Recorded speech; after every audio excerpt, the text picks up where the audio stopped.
Guys कल होने वाला है फ्राइडे, किस तरह से कंप्लीट एनालिसिस बन रहा है दोनों निफ्टी एंड बैंक निफ्टी में, उसको डिटेल में डिस्कस करते हैं। कैसे हमें एक अच्छी ट्रेड देखने को मिल सकती है, कैसे अच्छा मोमेंटम देखने को मिल सकता है। सबसे पहले हम डिस्कस करते हैं निफ्टी 50 के चार्ट को। जैसा कि आज इसकी एक्सपायरी थी, जैसा एनालिसिस मैंने आपको कल बना के दिया था, डॉट टू डॉट वही होता हुआ नजर आया। मैंने आपसे कल यही कहा था कि यहाँ पे एक इंपॉर्टेंट गैप पेंडिंग है। ऑलरेडी हम यहाँ से एक मोमेंटम देते हुए आ रहे हैं, उसके बाद यहाँ पे हम कुछ देर हॉल्ट वगैरह ले सकते हैं या हल्का फुल्का पुलबैक हमें देखने को मिल सकता है। साथ ही साथ मैंने आपसे ये भी कहा था कि जब हम यहाँ से पूरा इस स्विंग को कनेक्ट करते हैं, इसके फिबोनाची लेवल्स को निकालते हैं, तो इसी जोन के आसपास 860 के आसपास हमें 0.61 का लेवल भी निकल के आता है फिबोनाची लेवल का। एग्जैक्ट यही मेरे वर्ड्स थे, आप चाहे तो चेकआउट कर सकते हैं। एंड आज के दिन वही हमें होता हुआ नजर आया। मार्केट ने यहाँ पे इतने अच्छे मोमेंटम के बाद थोड़ा सा हॉल्ट लिया है। एक इनसाइड कैंडल बेसिकली हमें देखने को मिल रही है यहाँ पे इस तरह से। तो मार्केट जब तक इसके बीच में बना रहेगा तब तक कोई खास मोमेंटम हमें देखने को नहीं मिल पाएगा। एक अच्छा मोमेंटम कल हमें जब भी देखने को मिल पाएगा जब मार्केट इसके ऊपर या इसके नीचे सस्टेन करना चालू करता है। एग्जैक्टली हम उसको किस तरह से प्लान कर सकते हैं इंट्राडे में डिस्कस करते हैं 15 मिनट टाइम फ्रेम पे। सो ये कुछ लेवल्स वगैरह कल हमने डिस्कस करे थे। एग्जैक्टली कल जो हमने प्लान डिस्कस किया था वही आज भी प्लान हमारा कंटिन्यू रहेगा, क्योंकि कोई खास चेंजेस हमें देखने को नहीं मिले हैं। मैंने आपसे कल यही कहा था कि मार्केट अगर इस रेंज में ओपन होता है वापस से, तो यहाँ पे हमें ज्यादा हाथ पैर मारने की जरूरत नहीं है। ये ऑप्शन सेलर के लिए ज्यादा बेनिफिशियल रहेगा, हमारे लिए नहीं रहेगा। क्लियर कट यही मेरी लाइन थी, वही होता हुआ हमें नजर आया। मार्केट पूरा दिन इसके अंदर zigzag करता रहा, जिससे कि ऑप्शन सेलर्स को बहुत अच्छा बेनिफिट देखने को मिला। प्रीमियम सारे ऊपर नीचे के कॉल और पुट जीरो हो गए। तो ज्यादा कोई खास एनालिसिस नहीं है, आपको सिंपल सा देखने को मिल रहा होगा। यहाँ पे बहुत ही अच्छी रेंज बन रही है।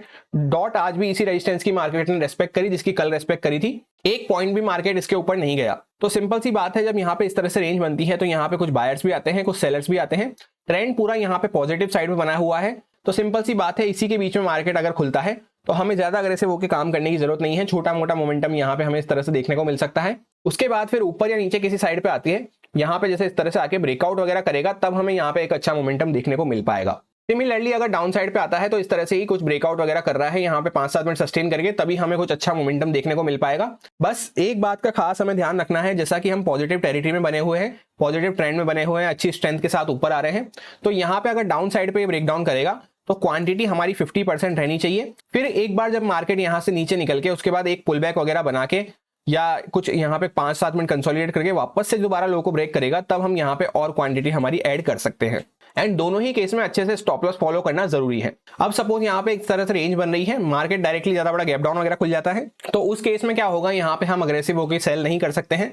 तो यहाँ पे अग्रेसिव सेल नहीं कर सकते हैं। थोड़ा बहुत यहाँ पे नीचे का मोमेंटम आके अगर वापस से मार्केट कुछ ऊपर की साइड पर निकलना चालू कर रहा है तो हम उस केस में ज्यादा फेवर कर सकते हैं। एंड सिमिलरली अगर चार्ट ज्यादा बड़ा गैप अप वगैरह खुल रहा है यहाँ कहीं पे, तो यहाँ से हमें छोटा मोटा मोमेंटम देखने को मिल सकता है इस रेजिस्टेंस के आसपास तक। उसके बाद जब चार्ट यहाँ पे इसके ऊपर सस्टेन करेगा तभी नई रैली के लिए रेडी हो पाएगा, क्योंकि जैसा कि मैंने आपको कल यहाँ पे इस तरह से पीछे दिखाया था कि यहाँ पे एक गैप पेंडिंग पड़ा हुआ है हमारा। तो इस तरह के गैप जो होते हैं ये जब भी फिल हो पाते हैं जब चार्ट इनके आसपास आके यहाँ पे कुछ कंडीशन बना के फिर वापस से ब्रेकआउट करे।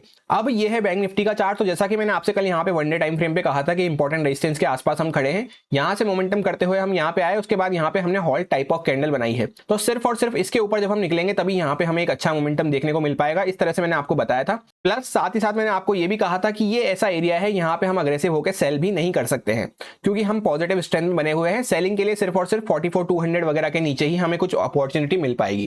तो एग्जैक्टली कट कॉपी पेस्ट वही होता हुआ नजर आया। मार्केट इसी कैंडल के बीच में बना रहा, हॉल्ट कैंडल के बीच में, एंड दोबारा से एक हॉल्ट कैंडल बनाई है। क्रूशियल सपोर्ट लेवल के आसपास आके मार्केट यहाँ पे हॉल्ट कर रहा है। तो जब इसको ब्रेकआउट करेगा यहाँ से तब बहुत अच्छा मोमेंटम हमें देखने को मिल पाएगा। सेम जो मैंने आपसे कल कहा था वही अभी भी कह रहा हूं कि यहाँ पे हम सेलिंग अग्रेसिव होकर नहीं कर सकते हैं। 15 मिनट टाइम फ्रेम पे ये कुछ लेवल्स वगैरह मैंने कल आपसे डिस्कस किए थे।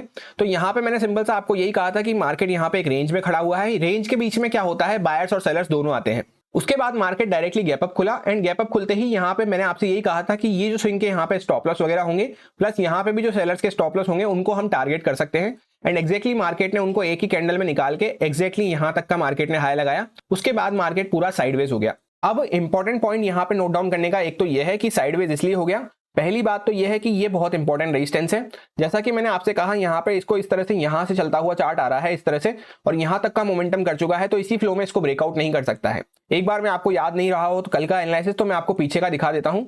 इस तरह से आप देख सकते हैं कितनी इंपॉर्टेंट स्विंग ये है। यहाँ से आप देख सकते हैं किस कदर हमें सेलिंग देखने को मिली थी। एंड प्रीवियस भी कई बार यहाँ पे चार्ट कंजेशन फेस किया था। तो इसको हम सिर्फ इस तरह से ब्रेकआउट नहीं कर सकते कि दूर से चलते हुए आ रहे हैं, एंड यहाँ पे हमने ब्रेकआउट कर दिया। अब क्वेश्चन आपके मन में ये आना चाहिए कि साइडवेज क्यों हो गया, सेलिंग में भी तो आ सकता था। तो सेलिंग के लिए मैंने आपको कल ही ये बात कह दी थी कि ये जो पूरा एरिया है हम ब्रेकआउट देके खड़े हुए हैं। ब्रेकआउट फेल जब तक नहीं होता है, जब तक बायर्स को डर लगना चालू नहीं होगा, जब तक उनके मन में पैनिक क्रिएट नहीं होगा, तब तक यहाँ पे फास्ट सेलिंग हमें कोई भी देखने को नहीं मिलेगी। तो जैसा सेम मैंने आपको निफ्टी में समझाया, यहाँ पे बायर्स भी आए होंगे, सेलर्स भी आए होंगे, कल भी मैंने आपसे यही कहा था। तो हमें नहीं पता यहाँ पे मार्केट किस साइड किसको पहले निकालने जाएगा, वो सारा डिपेंड करेगा ओपनिंग होने के बाद एंड ओपनिंग किस तरह से सस्टेन करती है। तो उस बात को हमें खास नोटिस करना है। सपोज यहीं पे ओपनिंग होती है तो उसके बाद वेट करना है जिस साइड पे मार्केट अच्छे से ब्रेकआउट वगैरह करे। बैंक निफ्टी कंपैरेटिवली निफ्टी से वीक बना हुआ है, तो अपर साइड पे अगर ब्रेकआउट कर रहा है तो पहले छोटा मोटा मोमेंटम हमें यहां तक देखने को मिल सकता है, उसके बाद हम अच्छे से ट्रेल कर सकते हैं या कम क्वांटिटी से इसको कैप्चर कर सकते हैं। फिर यहाँ पे कुछ कंडीशन बना के ये जब इसके ऊपर सस्टेन करने लगेगा 720 वगैरह के ऊपर, तब यहाँ पे पोजिशनल सेलर्स जो हैं वो डरना चालू करेंगे, तब इसके ऊपर मेन मोमेंटम हमें देखने को मिल पाएगा जब इसके ऊपर सस्टेन करेगा। एंड सिमिलरली अगर यहाँ पे इस तरह से निकल के नीचे की साइड पे निकल रहा है तो यहाँ पे धीरे धीरे करते हुए हमें सेलिंग देखने को मिलेगी। उसके बाद कुछ वापस से प्राइस एक्शन बनता है, ऊपर पुल बैक वगैरह आता है, फिर दोबारा सेलिंग हो रही है, तब यहाँ पे इंट्राडे में अगर ट्रेंड नेगेटिव होता है तभी यहाँ पे कुछ खास मोमेंटम हमें देखने को मिल पाएगा। डायरेक्टली ज्यादा बड़ा गैप अप खुल जाता है तो रेजिस्टेंस के आसपास हमें देखना है किस तरह से चार्ट रिएक्ट कर रहा है। एंड सपोज डायरेक्टली ज्यादा बड़ा गैप डाउन वगैरह खुल जाए तो यहाँ पे वापस से 500 का लेवल आ जाएगा, इसलिए हम यहाँ पे सेल ढंग से नहीं कर सकते। बार बार हमें हर थोड़ी थोड़ी दूर पे सपोर्ट भी देखने को मिलेंगे, यहाँ पे फिर थोड़ा सा निकलते ही ये स्विंग का सपोर्ट आ जाएगा। प्रोबेबिलिटी वाइज अगर हम देखें तो कल का दिन भी मार्केट पूरा यहाँ पे ऑलमोस्ट साइडवेज ही रहा था, पहली 2-3 कैंडल को अगर हम हटा दें तो उसके बाद आज का दिन भी पूरा यहाँ पे साइडवेज ही हमें देखने को मिल रहा है। एंड निफ्टी में तो हमें प्रॉपर एक रेंज देखने को मिल रही है। तो कल के दिन हो सकता है फ्राइडे को एक अच्छी क्लोजिंग हमें मिल जाए, वीकली क्लोजिंग, एक अच्छा ट्रेंड वगैरह हमें मिल जाए। स्टॉप लॉस हमें यहाँ पे दोनों के देखने को मिल रहे हैं, बायर्स और सेलर्स के। टेरिटरी हम पॉजिटिव साइड पे बने हुए हैं, सिर्फ इन दो बातों को भी आप ध्यान रख लेंगे तो यहाँ पे आपका काम हो जाएगा कल के दिन। जो भी सारी इंपॉर्टेंट कंडीशंस वगैरह बन रही थी आपके साथ सारे लॉजिक्स एंड रीजंस को एक्सप्लेन करते हुए शेयर करी properly education and experience purpose से। अब अगर आपको अच्छा लगता है दोनों इंडेक्सेस का एनालिसिस तो आप इसको यूज कर सकते हैं प्रॉपर रिस्क को मैनेज करते हुए, अपने रिस्क पे प्रॉपर स्टॉप लॉसेस को फॉलो करते हुए। ज्यादा कुछ एनालिसिस करने को है नहीं, इनफैक्ट बैंक निफ्टी में तो हम एक ही कैंडल के अंदर में बने रहे। Happy Friday, thank you.